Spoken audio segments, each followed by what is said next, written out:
नमस्कार दोस्तों, लोन वाला बिस्कुट चैनल में आप सभी का स्वागत है। दोस्तों, आज मैं बात करूंगा क्रेडिट कार्ड। हर व्यक्ति अपने लाइफ में कभी ना कभी क्रेडिट कार्ड लेता है और क्रेडिट कार्ड लेकर वो जब मल्टी क्रेडिट कार्ड यूज करता है या वो क्रेडिट कार्ड को 100% यूटिलाइज कर लेता है, उसके बाद कहीं ना कहीं वो पेमेंट के लिए प्रॉब्लम फेस करते हैं और प्रॉब्लम फेस करते करते वो मिनिमम पेमेंट देना स्टार्ट कर देते हैं और मिनिमम पेमेंट देते देते एक समय ऐसा आता है कि वो पेमेंट ही करने में असमर्थ रहते हैं।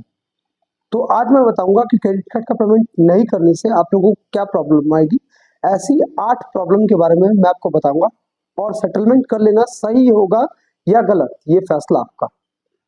तो दोस्तों, जो लोग चैनल को नए देख रहे हैं, चैनल को जरूर सब्सक्राइब कर लीजिएगा, बेल आइकन को दबाइएगा। लोन से जुड़ी इन्फॉर्मेशन हमेशा इस चैनल पर मिलती रहेगी। दोस्तों, वीडियो को पूरा देखिए। दोस्तों, क्रेडिट कार्ड हमको सुनते ही बहुत सारे कुछ याद आ जाते हैं। क्या क्या याद आ जाती है? जैसे क्रेडिट कार्ड आपको पहली बार कहाँ से मिला है? दोस्तों, अभी क्रेडिट कार्ड हर नुक्कड़ पर, हर दुकान पर आपको क्रेडिट कार्ड के एम्प्लॉयज देखने को मिल जाते हैं। जैसे कि अगर आप कोई भी शॉपिंग मॉल में, आज के समय में हम हर एक व्यक्ति जो है शॉपिंग मॉल में जाते हैं शॉपिंग करने के लिए, वहां पर आपको क्रेडिट कार्ड के बंदे मिल जाएंगे। वो एसबीआई के रहे या आरबीएल के रहे या यस बैंक के रहे या एचडीएफसी के रहे, कोई भी, बट वहां पर आपको क्रेडिट कार्ड के बंदे मिल जाएंगे जो कि आपको कुछ डॉक्यूमेंट्स मांगते हैं। फुली डिजिटली प्रोसेस है, कहीं जाने की आवश्यकता नहीं है। घर बैठे ही शायद आपके सिविल के बेस पर आपको एक अच्छा खासा अमाउंट क्रेडिट कार्ड का ऑफर हो जाता है। आए तो अगर आप शॉपिंग मॉल नहीं जाते, उसके बाद अगर आप कोई पेट्रोल पंप जाते हैं, यानी कि आपके पास कोई 4 व्हीलर 2 व्हीलर है, उसके लिए आप पेट्रोल लेने जाते हैं या डीजल लेने जाते हैं, वहां पर भी आपको आसानी से जो है क्रेडिट कार्ड के बंदे मिल जाते हैं। तो क्रेडिट कार्ड लेना आपके लिए कितने हद तक सही है या गलत, ये तो आप जितने भी लोग आज का वीडियो देख रहे हैं वो जरूर कमेंट कीजिएगा। लेकिन मैं बताऊंगा जो आपने क्रेडिट कार्ड लिया है वो आपकी लाइफ की सबसे बड़ी गलती है या नहीं। तो क्रेडिट कार्ड की डार्क रियलिटी को मैं आज एक्सपोज करूंगा और ये भी बताऊंगा कि क्रेडिट कार्ड आपने लिया है, वो क्रेडिट कार्ड अगर आप डिफॉल्ट कर रहे हैं तो आपको सेटलमेंट करना चाहिए या नहीं चाहिए। तो दोस्तों, सबसे पहले मैं बताऊंगा क्रेडिट कार्ड के बारे में कि क्रेडिट कार्ड, बहुत सारे लोग बहुत सारा कमेंट करते हैं मुझे कि सर मुझे क्रेडिट कार्ड मिला है सर, ये बैंक से ये बैंक से। अब मैं सर 3-4 क्रेडिट कार्ड ले चुका हूँ।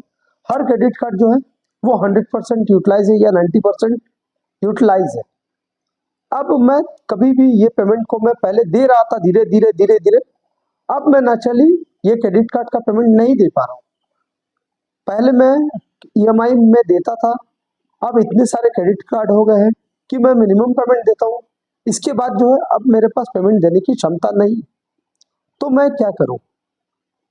तो दोस्तों, सबसे पहले मैं बता देता हूँ, क्रेडिट कार्ड अगर आप लेते हैं कोई भी बैंक्स का, एसबीआई, एचडीएफसी, आरबीएल, कोटक, जितने भी बैंक्स का क्रेडिट कार्ड अगर आप यूज करते हैं, सबसे पहले आपको क्रेडिट कार्ड जब दिया जाता है तो आपको ये पता कर दिया जाता है कि बेनिफिट क्या है, क्रेडिट कार्ड्स की बेनिफिट क्या है।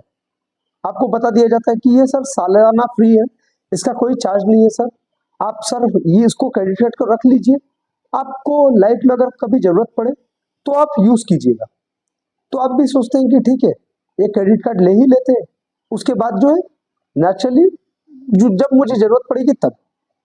लेकिन आपके दिमाग में एक साइकोलॉजी काम करती है, ये साइकोलॉजी काम करती है।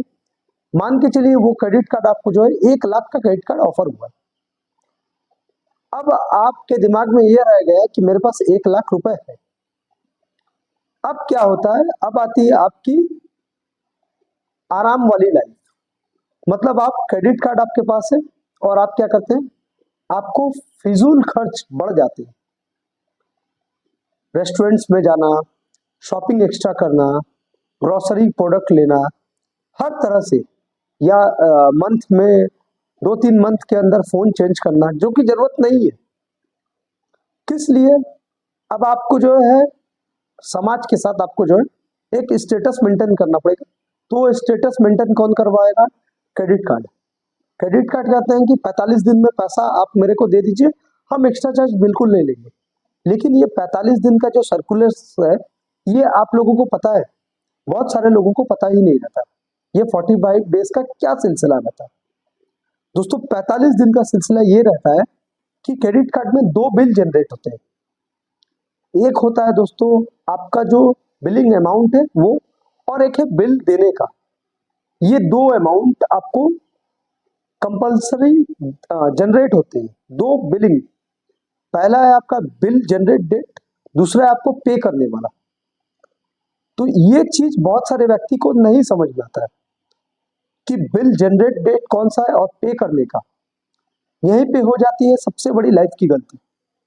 दूसरा गलती ये होता है कि क्रेडिट कार्ड आपको जब दिया जाता है उसका बेनिफिट बताया जाता है, उसका एडवांटेज बताया जाता है, उसका डिसएडवांटेज नहीं बताया जाता है कि अगर आप नहीं देते हैं तो आपके साथ क्या होगा, आपको कितने दिन का पेनल्टी लगेगा, कितना % का पेनल्टी लगेगा, कितने दिन में ये पेनल्टी जो है बढ़ती रहेगी। दोस्तों क्रेडिट कार्ड एक ऐसा सब्जेक्ट है, एक ऐसा चीज है जो आप यूज करते हैं तो सिविल आपका 10 गुना फास्ट तेजी से आपका सिविल जो है ग्रो होता है।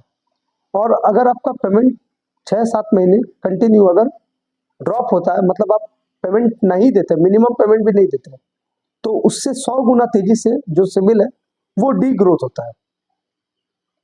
तो दोस्तों क्रेडिट कार्ड अगर मल्टीज क्रेडिट कार्ड है, अभी तक आप डिफॉल्ट नहीं हुए और मेरा वीडियो देख रहे हैं, तो दोस्तों एक क्रेडिट कार्ड कर लीजिए, वरना आप कभी ना कभी, ये मेरी बात दावे के साथ मैं बताता हूं, आप कभी ना कभी डिफॉल्टर होंगे credit card, multi credit cards का।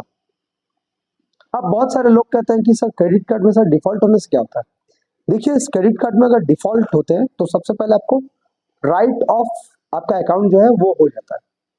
अब राइट ऑफ हो जाने के बाद बैंक्स को, बहुत सारे लोग कहते हैं कि क्रेडिट कार्ड का पैसा देने से, नहीं देने से कुछ नहीं होता है, बट दोस्तों जिसके साथ होता है वो जानते हैं किस क्षेत्र में क्रेडिट कार्ड का पैसा नहीं देने से कुछ नहीं होता।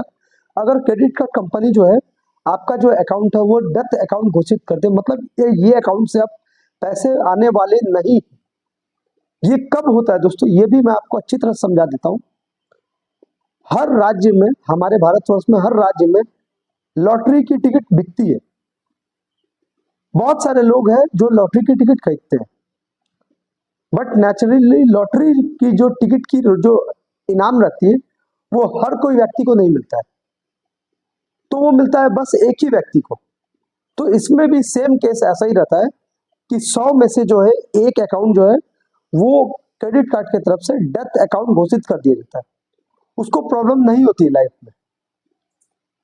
राइट ऑफ होने के बाद अगर डेथ अकाउंट, अगर कंपनी, कोई भी कंपनी, वो क्रेडिट कार्ड के लिए, पर्सनल लोन के, बिजनेस लोन के लिए अनसिक्योर्ड लोन होने चाहिए, तो अगर आपका अकाउंट जो है वो डेथ अकाउंट घोषित हो चुका है, इसका मतलब है बैंक्स ये समझ गया है कि ये पैसा नहीं है। ये कब होता है दोस्तों, ये भी मैं आपको बता देता हूँ।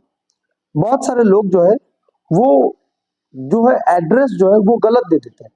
मतलब आप अगर रेंटेड प्रॉपर्टी में रहते हैं और आपने क्रेडिट कार्ड तब लिया था, अब वो चेंज कर दिए हैं, अब आपको जो है बैंक नहीं मिल पा रहा, और जो आपके घर के लोकेशन था उससे आप करीबन करीब 50-100 किलोमीटर दूर चले गए।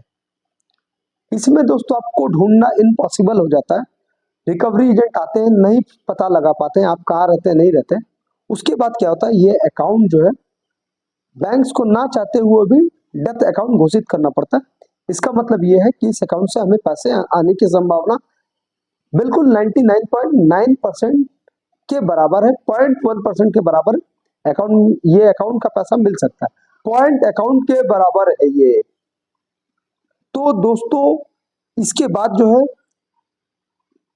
अगर आप क्रेडिट कार्ड यूज करते हैं, क्रेडिट कार्ड आप यूज करते हैं, क्रेडिट कार्ड यूज करने के बाद जो है एड्रेस का जो प्रॉब्लम रहता है, वो एड्रेस का जो प्रॉब्लम रहता है, वो एड्रेस के खिलाफ ये प्रॉब्लम रहता है। अगर आप एड्रेस गलती है, अगर आपका एड्रेस गलत है, तो नेचुरली एड्रेस के बिहाफ पर आपके पास डेथ अकाउंट होने की संभावना ज्यादा रहती है। लेकिन अगर आपका खुद का मकान है, आपका खुद का घर है, तो दोस्तों इसमें प्रॉब्लम 100% आपको होगी। देखिए दोस्तों बहुत सारे लोग हैं जो मेरे वीडियो पर कमेंट कर देंगे कि उनको प्रॉब्लम नहीं हो रही, तो मैं फिर से यही बता देता हूं जो मैंने कही है, लॉटरी वाली बात। जो मैंने लॉटरी वाली बात कही है, वही सेम वही बात मैं कहूंगा कि हर व्यक्ति को लॉटरी नहीं लगता, वैसे ही हर व्यक्ति को जो है एक जो है 100 में से 1% व्यक्ति को जो है बैंक की तरफ से जो है डेथ अकाउंट घोषित कर दिया जाता है। मतलब उसको नहीं मिल पा रहा एड्रेस, किसी कारणवश बैंक उसको नहीं ढूंढ पा रही, इसीलिए वो अकाउंट को डेथ करना पड़ता है। इसके बाद उसको इन फ्यूचर में कभी लोन नहीं मिलेगी। अब इसके बाद दोस्तों बहुत सारे केस में देखा जाता है कि बैंक्स आपके घर आते भी है तो बैंक को कहीं ना कहीं ये प्रॉब्लम होता है, आपसे पैसे नहीं निकाल पाते हैं। तब वो बढ़ते हैं और एक जगह पर वो है आर्बिट्रेशन का केस। तो आर्बिट्रेशन का केस में वो बढ़ते हैं। आर्बिट्रेशन का केस में क्या होता है दोस्तों, ये भी मैं आपको खुलकर बताता हूँ। दोस्तों आर्बिट्रेशन का केस, जिनके ऊपर आर्बिट्रेशन का केस जो ये कहते हैं कि क्रेडिट कार्ड का लोन है और उसके ऊपर आर्बिट्रेशन का केस लगता है, ये किस हद तक जा सकते हैं। तो दोस्तों सबसे पहले मैं ये बता देता हूँ, जिन लोगों का 50,000, 70,000, 1 लाख का लोन है, उनके ऊपर ये आर्बिट्रेशन का केस नहीं लगने के चांसेस 99% है। 0.1% अगर होंगे तो वो इसलिए होंगे कि उनका वही बैंक से होम लोन चल रहा है और कई सारे पर्सनल लोन चल रहे हैं, इस वजह से उनका हो सकता है। लेकिन 99% केस में ये अमाउंट पर आर्बिट्रेशन का केस नहीं होता। अच्छा, आर्बिट्रेशन का केस किसके लिए होता है दोस्तों? अगर आप गवर्नमेंट एम्प्लॉई है, अगर आप प्राइवेट एम्प्लॉई है और अभी भी आपके अकाउंट में सैलरी हिट कर रही है और उसके बावजूद आप जो है बैंक्स को या एनबीएफसीज को, जहां से भी आपने क्रेडिट कार्ड लिया, उसका पैसा नहीं दे रहे, तो ये एक अवार्ड पास करेंगे। अवार्ड पास करने के बाद जो है आपको एक नोटिस दिया जाएगा। नोटिस के बिहाफ पर बताया जाएगा आपकी सैलरी अगर 50,000 है तो 25,000 आपको सैलरी से कट हो जाएगी और 25% आपको मिलेगा। मतलब 50,000 अगर सैलरी है तो दोस्तों 25,000 रुपए बैंक काट लेगी और 25,000 रुपए आपको जो मिलेगी। इसके लिए भी मैंने एक वीडियो बनाया दोस्तों, जिन लोगों ने नहीं देखा है, 138 या फिर आर्बिट्रेशन वाला, डिस्क्रिप्शन बॉक्स में लिंक है, वो जरूर वीडियो को चेकआउट कीजिएगा दोस्तों। तो आर्बिट्रेशन में दोस्तों अगर आपके पास क्रेडिट कार्ड, आपने 3-4 क्रेडिट कार्ड लिए हैं, सबका अमाउंट आपने 100% यूटिलाइज कर लिया, अब आपको प्रॉब्लम आ रही है कि आपके साथ क्या हो सकता नहीं हो सकता। दोस्तों इसमें भी बहुत सारे केस में कुछ नहीं होता, बिकॉज इसलिए नहीं होता, आपके नाम पर या कोई मकान नहीं है, या कोई घर नहीं है, या कोई आपके नाम पर जमीन जायदाद नहीं है, तो नेचुरली अगर आर्बिट्रेशन का केस होता भी है, आपके पास जॉब ही नहीं है या बिजनेस जो आपका था वो डूब चुका है टोटली, आपके पास कुछ भी नहीं है, जो प्रॉपर्टी भी थी, जो जहां पर आप बिजनेस करते थे वो भी रेंटेड थी, तो दोस्तों 100% आपको आर्बिट्रेशन का केस देख के भी बैंक आपसे क्या मांगेगी, क्या आपको दबाव देगी? जो दबाव देगी बैंक आपको, वो किस लिए देगी? क्योंकि आपके पास कुछ देने लायक है नहीं। अगर आपके पास टूटी फूटी साइकिल है तो उसको आप बैंक्स को दे सकते हैं बाकायदा, इसके बाद वो कुछ नहीं लेंगे। तो दोस्तों आर्बिट्रेशन का केस क्रेडिट कार्ड में होता है तो दोस्तों बड़ी अमाउंट पर होता है, लेकिन कहीं ना कहीं दोस्तों ये जो है हर किसी के लिए ये जाहिर नहीं है। जिनका प्रॉपर्टी अपने नाम पर है, वो बैंक्स के पास मॉर्गेज नहीं है, अगर हाँ इसकी अवस्था में भी अगर बैंक्स के पास, अगर आपका प्रॉपर्टी दूसरे बैंक्स के पास मॉर्गेज है और आपने थर्ड दूसरे कोई बैंक्स का क्रेडिट कार्ड लिया है, वो आप नहीं दे पा रहे हैं, तो वो प्रॉपर्टी जो है 10 साल 15 साल जितने साल के लिए भी आपने प्रॉपर्टी को मॉर्गेज रख के पैसा लिया था बैंक से, वो जो है आपकी प्रॉपर्टी नहीं है 10 साल 15 साल तक, वो जो है वो बैंक्स की प्रॉपर्टी है। तो इसमें भी आपको डरने की आवश्यकता नहीं है। अगर आप गवर्नमेंट एम्प्लॉई है या प्राइवेट एम्प्लॉई है, आपका सैलरी आता है, तो प्रॉब्लम हो सकती है दोस्तों क्रेडिट कार्ड का पैसा नहीं देने से आर्बिट्रेशन के केस में। इसके बाद दोस्तों चले आते हैं 138 सेक्शन चेक बाउंस। बहुत सारे केस में भी देखा गया है कि क्रेडिट कार्ड में जो है वो चेक बाउंस का केस दे दिया जाता है, क्योंकि उसमें जो है नैच करवा लिया जाता है। जैसे कि आपको मान लीजिए एसबीआई की तरफ से आपको क्रेडिट कार्ड मिला है और एसबीआई से जो है नैच रिटर्न डाला हुआ है, तो वो नैच रिटर्न का केस आपके ऊपर लगा सकते हैं। इसके बाद दोस्तों मैं चल आता हूँ 100% प्रॉब्लम होगा या नहीं। बहुत सारे लोग ये पूछते हैं कि सर ये बताइए सर, क्रेडिट कार्ड का पैसा नहीं देने से प्रॉब्लम होगा या नहीं। देखिए दोस्तों, अगर आपका चेक बाउंस का केस नहीं लगा है तो आपको प्रॉब्लम ना के बराबर होगी, बट आपके घर रिकवरी एजेंट आएंगे लेकिन दोस्तों प्रॉब्लम आपको ये होगा कि हर समय के लिए आपको जो है एक जिल्लत भरी जिंदगी जीना पड़ेगा, क्योंकि वो आपको टॉर्चर इतना करेंगे कि आपको लगेगा कहीं ना कहीं सेटलमेंट कर लेना चाहिए। और दोस्तों मैं ये नहीं कहता कभी भी कि बैंक्स का या एनबीएफसी का पैसा आप रख लीजिए, मत दीजिए। जब भी दोस्तों हो पैसा, आप लोन का पैसा दे दीजिए, इसका आपकी सिविल बहुत अच्छी रहेगी, इन फ्यूचर में आपको और भी लोन्स मिलने के चांसेस रहेंगे। तो प्रॉब्लम दोस्तों 100% होगी दोस्तों या नहीं, इसका भी जब मैंने जवाब दे दिया। अगर आपके पास जॉब नहीं है, कुछ नहीं है, तो दोस्तों आप लड़िए, जब आपके पास हो तब दे दीजिए। इसके बाद दोस्तों नहीं पे करने से क्या होगा? दोस्तों अगर आप नहीं पे करते हैं ना क्रेडिट कार्ड का पैसा, आपके पास रिकवरी एजेंट आएंगे, कोर्ट के नोटिस आएंगे, कोर्ट में बुलाया जाएगा, कहीं ना कहीं आपको सेटलमेंट के लिए तैयार किया जाएगा। तो ये आप तैयार रहिए दोस्तों कि सेटलमेंट करना ही ये एक अच्छी सुझाव होगा, अभी नहीं, जब आपके पास पैसा। इसके बाद दोस्तों जो प्रॉब्लम दोस्तों, ये जो आप क्रेडिट कार्ड का पैसा ले चुके हैं और पैसा नहीं दे रहे, तो दोस्तों प्रॉब्लम 100% होगी, क्योंकि आप तो कहीं ना कहीं जॉब या ऑफिस कहीं ना कहीं चले जाएंगे और घर वाले के पास हर समय टॉर्चर किया जाएगा, पैसे दिए जाएंगे, डराया जाएगा, धमकाया जाएगा, 5 साल तक की जेल को बताया जाएगा, मतलब बहुत तरह से टॉर्चर किया जाएगा। किस लिए? क्योंकि आप पैसा दे दे कहीं ना कहीं, इसलिए। तो ये आपको फेस करना पड़ेगा दोस्तों। और अंत में मैं दोस्तों ये कहूंगा, सेटलमेंट करना सही है या नहीं। अंत में मैं आता हूं दोस्तों, सेटलमेंट करना सही है या नहीं। दोस्तों देखिए, एक जो है, आप मान के चलिए आपका जो क्रेडिट कार्ड है वो 10-15 लाख का है आउटस्टैंडिंग, 4-5 बैंक्स का। तो दोस्तों कहीं ना कहीं आप जो है कितना भी वीडियो देख ले, ये रिकवरी एजेंट आपको हर तरह से परेशान करेंगे, हर तरह से आपको कोसेंगे, आपको कहीं ना कहीं आपकी जो मान सम्मान को क्षति पहुंचाएंगे, आपके ऑफिस चले जाएंगे। तो ये आपके दिमाग में एक टॉर्चर हर समय करके रखेंगे दोस्तों। अब बहुत सारे लोग ये कहेंगे दोस्तों कि मैं क्रेडिट कार्ड वाले की साइड ले रहा हूँ।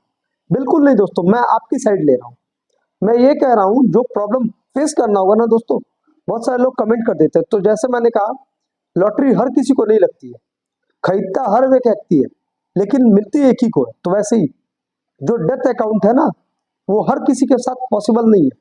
वो बहुत दिमाग से ये करते हैं, वो रेंटेड प्रॉपर्टी पे रहते हैं और क्रेडिट कार्ड ले लेते हैं, एड्रेस वहीं का रहता, अब वो एड्रेस छोड़कर 40-50 किलोमीटर दूर चले गए। तो बैंक्स को इनके पैसा जो है वो ना के बराबर मिलने की बात है, तो बैंक इसमें जो है इन्वॉल्वेशन नहीं होगी और ये अकाउंट को वो डेथ कर देगी। तो दोस्तों आपको ये हेडेक वाली चीज नहीं रखना है। तो दोस्तों मेरे हिसाब से जो है वो सेटलमेंट कर लेना चाहिए। अब सेटलमेंट कितने में करना चाहिए दोस्तों? तो एग्जाम्पल के तौर पर मैं ये बताता हूँ, 1 लाख का अगर आपका क्रेडिट कार्ड है, आपको जो है 18 से 22 हजार में सेटलमेंट करना चाहिए, इससे बिल्कुल ज्यादा नहीं। और जो सेटलमेंट कीजिएगा दोस्तों, वो आप खुद कीजिएगा, ना कि दूसरे किसी कोई। अभी बहुत सारे कंपनी आ गए हैं, बहुत सारी ऐप आ गई है, अगर वैसे ही अगर उन लोगों के साथ अगर आप मिलकर सेटलमेंट कीजिएगा तो उनका भी एक फीस बनता है। तो जो फीस बनेगा वो आपके फैमिली के लिए, आपके घर वालों के लिए रहेगा। 15 दिन का अगर राशन है तो वो बेस्ट रहेगा आपके लिए। तो दोस्तों कहीं ना कहीं दोस्तों क्रेडिट कार्ड का पैसा रख लिए, नहीं दे पा रहे दोस्तों, अभी मत दीजिए, कंपनी वाले से बात कीजिए, समय लीजिए, क्या करना है। ज्यादा जानकारी चाहिए तो मुझे इस नंबर पर आप मुझे संपर्क कर सकते हैं दोस्तों। अगर आपको जानकारी चाहिए, मैं आपको बता दूंगा, गाइड कर दूंगा कहीं ना कहीं कि आपको क्या क्या करने से क्या क्या फायदा मिलेगा और किस तरह से बात करनी पड़ेगी। लेकिन दोस्तों मैं ये कहूंगा, हेडेक फ्री रहिएगा दोस्तों, अपने काम में आप मन लगा पाइएगा, काम अच्छी तरह से कर पाइएगा और कहीं ना कहीं आपको को भी मन को तसल्ली होगी। इसके बाद आपको ये समझ में आ जाएगा कि लोन बहुत बुरी चीज है, लाइफ में लोन कभी लेना नहीं चाहिए। तो दोस्तों मैं और क्रेडिट कार्ड के बारे में अगर आप लोगों को और कुछ जानकारी नहीं दे पाया हूँ तो आप लोग जरूर कमेंट में पूछ लीजिएगा, सवाल आपका जो सवाल रहेगा। और दोस्तों जिन लोग वीडियो को देख रहे थे पहली बार मेरे चैनल पर, वो जरूर वीडियो को लाइक कीजिएगा, चैनल को सब्सक्राइब कीजिएगा, दोस्तों के साथ शेयर कीजिएगा, क्योंकि इन्फॉर्मेशन बहुत जरूरी है। जिन लोगों ने क्रेडिट कार्ड नहीं लिया है वो जरूर वो ये वीडियो देखिए मेरा, और जिन लोगों ने क्रेडिट कार्ड ले लिया है वो भी देखिए, और जो डिफॉल्टर बन चुके हैं वो भी देखिए। तो दोस्तों अभी इतना ही, फिर मिलेंगे दोस्तों एक नए वीडियोस के साथ। दोस्तों नमस्कार।